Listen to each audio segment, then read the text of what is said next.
Engineers have a dark secret. Power isn't real. Well, not all of it. Some of it's imaginary. You might think I'm making this up, but this is one of the things that makes electrical engineering so cool. We can use imaginary numbers to describe real-world things. Let's get into it.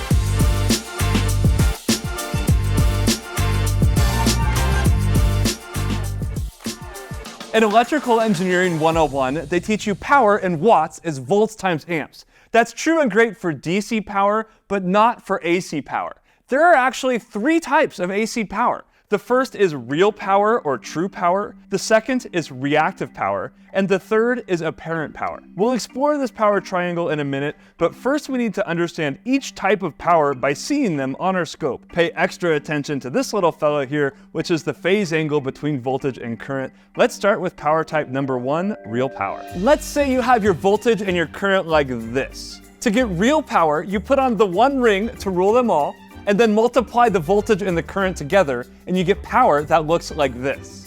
When their phases are perfectly aligned, that's when they're most efficient, and power just equals volts times amps. Here you can see our phase is 0, and we have 3 watts. But what if the phases aren't aligned, like this? This is more what happens in the real world. You get phase misalignments because of capacitance or inductance in the power lines.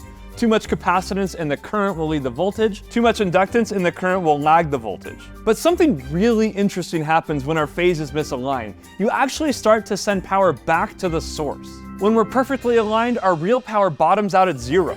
But when we have a phase shift, you start to see negative power. When voltage is positive and current is negative, you have power leaving the system and headed back to our source. This is our imaginary power, and it's called reactive power measured in VARs. And we're measuring it right here. When our phase is 0, you can see we have basically no VARs. And when our phase goes up, our reactive power increases.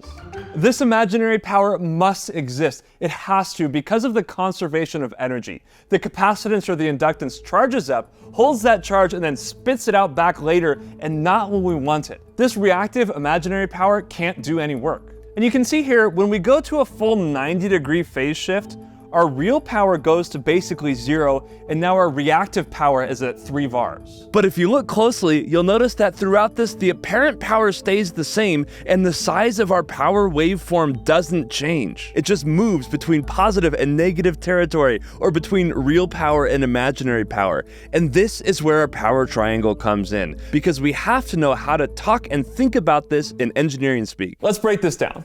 So we have real power in watts along the real axis, and we have reactive power in VARs along the imaginary axis. This is not the X and Y axis or power and time. These axes are the real axes and the imaginary axes. Welcome to electrical engineering. Then we go back to physics 101 and we take the magnitude of our vectors, which gives us apparent power in volt amperes. At home, we only pay for watts, but that's not true for industry. Businesses can get charged for reactive power because too much reactive power shenanigans happening in the factory or whatever can cause issues on the rest of the grid. So these folks think a lot about the last term you should know, power factor. Power factor is basically a ratio that tells you how much of your apparent power is real power and how much is reactive. You divide your real power by your apparent power. Ideally it's 1, but usually it's less than that. So in a 100 volt amp system with a power factor of 0.9, you'll get 90 watts of real power. The analogy people like to use for this is a beer. You have real power beer and imaginary power beer. So not all power is real. Some of it is imaginary. If you're like me and love nerding out on this stuff, come join me for a behind the scenes lab tour where they test electric vehicle chargers. There's a link down there for you.